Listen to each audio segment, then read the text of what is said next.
तो भाइयों, मैंने आप लोगों को बताया था कि एक्सीलेंट वीज़ा वाले कैसे आप लोगों को लूटते हैं। आज मैं आपको थोड़ी सी डिटेल में बताऊंगा कि आप अगर इनके पास वीज़ा लगवाने जाते हैं तो आप लोगों को कैसे ठगेंगे।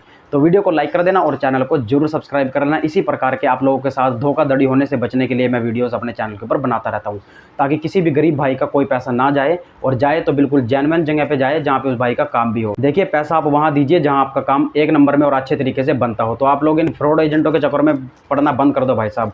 आज आपकी वीडियो के अंदर बात करता हूँ मैं सबसे पहले कि भाई, अगर आप लोग, जैसे हम गए थे इनके पास, चंडीगढ़ वालों के पास जब गए थे ना हम, तो इन्होंने क्या किया, हमें टेबल पे बिठाया, अच्छे से चाय पानी पूछी, बहुत ज़्यादा इज्जत मिलेगी भाई साहब। जैसे ससुराल में मिलती है ना इज्जत, ऐसी इज्जत मिलती है बहुत ज़्यादा बढ़िया वाली। जाओगे तो आपको पूरा प्लान समझाएंगे, लिखित में देंगे वर्क परमिट, और जब आपका काम स्टार्ट हो जाएगा तब लगेगा ओपन वर्क परमिट। सबसे पहला फ्रॉड तो यही होता है आप लोगों के साथ। तो आप लोग जितना हो सके बिल्कुल एज इट इज़ लिखवाइए जो आपने बोला है, जो इन्होंने बोला है, ठीक है। दूसरी बात, एग्रीमेंट। एग्रीमेंट कभी भी करना है तो अपना नहीं या उनका नहीं, सिर्फ दोनों का होना चाहिए, वो भी अपना भी और उनका भी। आपने क्या काम करवाना है और उन्होंने क्या करना है, वो एग्रीमेंट लो। कभी भी उनकी तरफ से एग्रीमेंट मत लेना, क्योंकि इसमें ये कहते हैं कि हमने तो एग्रीमेंट किया होता है। अरे भाई, एग्रीमेंट तो तुम्हारा है, वो हमारा क्या एग्रीमेंट है उसमें? हमने क्या किया उसके अंदर? हमारे तरफ से कोई एक पॉजिटिव बात बताओ ना कि भी अगर काम नहीं होता हम तो आपको इतने पैसे इतने दिन में रिफंड करेंगे। कोई टाइम टेबल, कोई शेड्यूल कोई नहीं है भाई साहब। 2-2 महीने का, 4-4 महीने का बोल को 6-6 महीने, 8-8 महीने लगा देते हैं आप लोग के लिए। ये कुछ नहीं होता है। फिर भी उसके बाद बिहार तक क्या आप लोग क्या करोगे भाई? चंडीगढ़ डेली तो जा नहीं सकोगे। इनको पता है बंदा 1 दिन आएगा, 4 दिन आएगा, 5 दिन आएगा, उसके बाद क्या करेगा बंदा? हार तक के बैठ जाएगा। पुलिस प्रशासन का नाम की कोई चीज़ है ही नहीं है, कुछ नहीं है भाई साहब, कुछ भी। हम जाके आ चुके हैं, हो भी गया सब कुछ, कुछ नहीं हुआ हमारा। लेकिन ऐसा बताऊं आप लोगों को, नहीं तो भाई साहब इतनी की औकात नहीं है कि किसी गरीब आदमी का 1 रुपया भी मार ले। अगर ये पुलिस प्रशासन अपना अच्छे से काम करे ना, तो किसी भी एजेंट की बात करो मैं, कोई भी क्यों ना हो भाई साहब, 1 रुपया मारने की औकात नहीं है किसी की, अगर पुलिस वाला चाहे तो। आप लोगों को बता दूं मैं। और दूसरी बात कि अगर जब इनके पास आप जाओगे तो भाई साहब आपकी इज्जत खूब होगी। आपसे पूरी बात बताएंगे भी ऐसे करके वर्क परमिट लगेगा, 1 हफ्ते में लो जी परमिट आप। और पैसे भी कितने, 2.5 लाख रुपए यार। लोग लेते हैं 8-8, 9-9 लाख रुपए, 10-10 लाख रुपए चल रहा है जहाँ की रेट। आपका सिर्फ 2.5 लाख में काम, वो भी पैसे वहाँ जाने के बाद। और बताओ, आधे पैसे सिर्फ 50,000 आपको यहाँ देने की जरूरत है। तो आप लोग को बताता हूँ कैसे क्या हमारे साथ डील हुई थी। तो भाई हम इनके पास गए 1 अगस्त को, 6 दिन का इन्होंने टाइम मांगा कि हम आपका CV बनाएंगे, यूरोप में सेंड करेंगे। जिस कंट्री में आपने अप्लाई किया है वहाँ पे हमारा एजेंट बैठा होगा, वो आपको फाइंड करके एक अच्छी सी जॉब बता देगा आपके लेवल की। तो आप क्या करोगे, उसके लिए आपको थोड़ा सा पे अमाउंट करो या फिर अपना ओरिजिनल डॉक्यूमेंट दे के चले जाओ हमें, ताकि हमें भी श्योरिटी हो कि आप अपना काम करवाना चाहते हो। तो हमने भी ऐसे अपने डॉक्यूमेंट दे दिए, काम इन्होंने करना स्टार्ट कर दिया। 1 हफ्ते में भाई साहब फ़ोन आ गया हमारे पास कि भाई आपका जो वर्क परमिट है, वो सॉरी जो आपका ऑफर लेटर है वो आ चुका है, आइए साइन कीजिए। साइन करने के लिए गए हम वहाँ पे भाई। उसके बाद बोला भाई साहब अपना मेडिकल कराइए आप। मेडिकल कराने के लिए बोला है। देखिए आप कैसी बात है, ना कोई इंटरव्यू हुआ, ना हमारा कोई पहले ये हुआ कि भी हमें जॉब के बारे में बताया गया हो, पता पक्का लग गया हो भाई ये यही कंपनी है, इस कंपनी का ये मैनेजर है। वहाँ से कोई ऐसी स्टेटमेंट आई हो कि भाई ये ऑफिशियल है, यानी कि ये कोई जिम्मेदार कंपनी है, गैर जिम्मेदार कंपनी नहीं है। क्योंकि कोई भी किसी तरीके से वहाँ बैठा एजेंट उसने कुछ भी बना दिया, आप लोगों ने मान लिया चलो अभी छुट्टी। तो भाई ऐसे ही करके हमारा 1 हफ्ते के अंदर ऑफर लेटर आ गया, हमने साइन कर दिया। उसके बाद बोला इन्होंने कि भी आप आपका ये मेडिकल होगा, मेडिकल होने के बाद हम आपकी फ़ाइल आगे सेंड करेंगे, फिर वहाँ से आपका आएगा वर्क परमिट। वर्क परमिट पे देने होंगे आपको 50,000 रुपये। भाई वर्क परमिट पे आपको लोगों को 50,000 रुपये देने हैं। आपके जेब में 50,000 रुपये, आप क्या करोगे, इधर उधर से मांगोगे। चलो किसी के पास तो होते भी हैं अपने, लेकिन हमारे पास नहीं थे ना। तभी मैं इतना दुखी हो रहा हूँ भाई, इतना इन लोगों से इतना फ्रस्ट्रेट हो चुका हूँ कि भाई मरने का दिल में दिमाग में इतना ख्याल आता था कि अब तो वो भी चला गया। अब ये करता है मरनी है तो साले तू भी मार दे आके, छोड़ मेरे को, मैं तो मरूंगा ही मरूंगा। फांसी हो जाए, कुछ भी हो जाए, मेरे को कोई फर्क नहीं पड़ता यार। अब सब झंझटबाजी है, कुछ नहीं है दुनियादारी में। ये देश भी ऐसा है, यहाँ की पुलिस भी ऐसी है, लोग भी साले ऐसे ही हैं सारे के सारे। तो भाई साहब बिल्कुल भी घबराने की जरूरत नहीं है, लड़ो, मरते दम तक लड़ो, जितना दम है लड़ो, साला मर जाओ आखिरी में आके, कोई दिक्कत नहीं है। तो भाई आप लोगों को बता दूं कि जैसे ही हमारा वर्क परमिट आया, हमने 50,000 रुपये लेके पहुँच के, तो भाई इन्होंने हमारे साथ एग्रीमेंट कर दिया उसी वक्त कि भाई ये 50,000 रुपये आप लोगों के, बोला हमने, इन्होंने हमारे को बोला कुछ हो रहा है कि भाई जो अगर काम नहीं बनता आपका 4 महीने के अंदर, तो हम आपके अपने पैसे जो बनते हैं काट पीट के हम आपको वापस दे देंगे, जो कि इनका लगभग था 7-8 हज़ार रुपये के आसपास कहा था इन्होंने, बाकी आपके रिफंड कर देंगे। तो हमने बोला भी चलो ठीक है, एग्रीमेंट तो कर ही दिया इन्होंने हमारे साथ। एग्रीमेंट में हमने साइन सून सब कर दिया वहाँ पे भाई। अब एग्रीमेंट तो वो इस चीज़ का था ना कि काम का, कि हम काम करेंगे। उसमें ये तो लिखा नहीं था कि भी हम नहीं काम करेंगे, उसमें काम करने के पैसे लिखे थे, अगर काम हुआ तो लेंगे, नहीं पैसे वापस दे देंगे आप लोगों के लिए। चलो छोड़ो उस बात को भी। अगर इन्होंने इस बात का एग्रीमेंट भी वैसा किया है, अपने तरफ से किया था, वैसे तो एग्रीमेंट हमारा कुछ रोल था ही नहीं इसमें, हमारी कोई टर्म एंड कंडीशन थी ही नहीं कि जो हमने अपनी तरफ से लिखी हो ताकि इनको भी समझ में आए। अब इन्होंने अपनी तरफ से लिख दी तो कि हमें समझ में आए। अब हमें इतनी इंग्लिश आती तो भाई हम अपना भी ना चले जाते क्या अपना वीज़ा लगवा के, तुम्हारे लोगों के पास आने की जरूरत ही क्या थी हमारे को। तो इन्होंने हमारा काम स्टार्ट कर दिया। अब उसमें लिखा हुआ था कि अगर आप बीच में ड्रॉप करते हो तो आपके पैसे सारे ख़त्म हैं। यानी कि अगर हम बीच में ये प्लान ड्रॉप करते हैं कि हमें नहीं जाना यार, वो अब इनका मतलब यही होता है कि भी आप लोग को लटकाएंगे, 4-4 महीना का 6-6 महीना बोल लेंगे, 5 दिन बोल लेंगे, कॉल आएगी, ये होगी।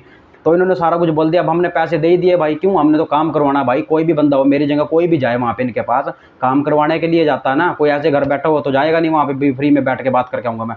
तो भाई जाके आप बात करोगे उनसे, सेटिस्फैक्शन लोगे, तभी आप उनको पैसे दोगे। आपने हमने भी उनको ऐसे ही पैसे दिए थे काम करने के लिए। तो भाई उसमें टर्म एंड कंडीशन में भी लिखा गया था भी अगर ये कॉल आएगी आपके बाद, इसके बाद अगर कॉल उठाई तो उसके बाद पैसे खत्म है। और भाई एक इनकी बात सुनो, कोई बंदा अगर इंग्लिश में बात कर रहा हो वहाँ पे और आप हिंदी में जवाब दोगे, पहली बात तो हिंदी में जवाब ही कैसे दोगे आप, आपको क्या पता कि वो उसने इंग्लिश में क्या लाइन पूछी है, आप क्या जवाब दोगे उसको। दूसरी बात कि भाई अगर आप हिंदी में जवाब दे भी दोगे, उसको क्या पता कि भाई हिंदी में क्या जवाब देना, क्या नहीं, क्या दे रहा अगला बंदा, मैंने क्या पूछा और क्या जवाब दिया इसने। तो सबसे बड़ी बात फ्रॉड की यही होती है भाई साहब, हमारे तरफ से ही बता दूं मैं। लेकिन ये बातें हमें थोड़ी बाद में समझ आने लगी, जब हमने 50,000 रुपये दे दिए, 2-2.5 महीने हमने वेट कर लिया।